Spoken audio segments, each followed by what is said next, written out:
அண்மை செய்தியை பார்த்து வருகிறோம். சேலம் மாவட்டம் சங்ககிரியில் இரு மூதாட்டிகளை கொலை செய்து கல்குவாரியில் வீசிய வழக்கில் ஒருவர் சுட்டு பிடிக்கப்பட்டுள்ளார். அண்மை செய்தியாக பார்த்து வருகிறோம்.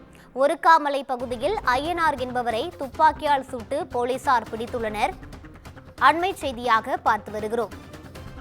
சேலம் மாவட்டம் சங்ககிரி அருகே இரு மூதாட்டிகளை கொலை செய்து கல்குவாரியில் வீசிய வழக்கில் ஒருவர் சுட்டு பிடிக்கப்பட்டுள்ளார்.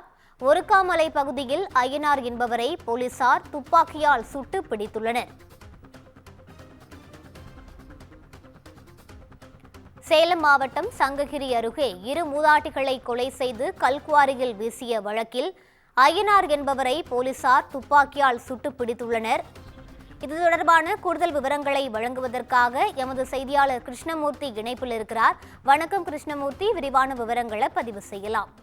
நிச்சயமாக சேலம் மாவட்டம் சங்ககிரி அருகே உள்ள தூதனூர் பகுதியை கடந்த 4ஆம் தேதியன்று கல்குவாரியில் 2 மூதாட்டிகளின் சடலம் இருப்பதாக மகுடஞ்சாவடி போலீசாருக்கு தகவல் கிடைத்ததன் பேரில் போலீசார் விரைந்து சென்று சடலங்களை கைப்பற்றி விசாரணை மேற்கொண்ட போது இருவரும் அதே பகுதியை சார்ந்த கூலி தொழிலாளர்கள் பாவாயி மற்றும் பெரியம்மாள் என தெரிய வந்தது.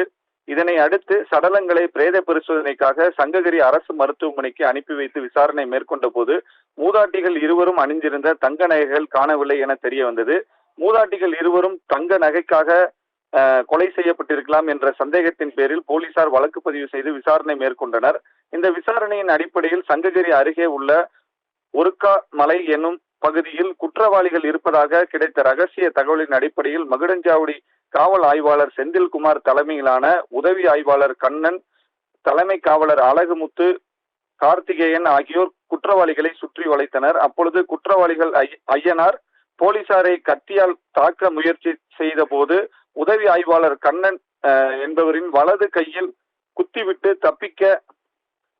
தப்பித்த போது போலீசார் சுட்டதில் குற்றவாளி ஐயனாரின் வலது காலில் துப்பாக்கி குண்டானது பாய்ந்தது. பின்னர் போலீசார் அவரை பிடித்து உடனடியாக சங்ககிரி அரசு மருத்துவமனையில் அனுமதித்தனர். பின்னர் இது குறித்து வழக்கு பதிவு செய்து விசாரணை மேற்கொண்டு வருகின்றனர். குற்றவாளி ஐயனார் மேல் சிகிச்சைக்காக சேலம் அரசு மருத்துவமனைக்கு அனுப்பி வைத்தனர். உதவி ஆய்வாளர் கண்ணனிடம் சங்ககிரி உதவி காவல் கண்காணிப்பாளர் தனசேகரன், இன்ஸ்பெக்டர் ரமேஷ் விசாரணை மேற்கொண்டு வருகின்றனர் என்பது குறிப்பிடத்தக்கது. ரூபி.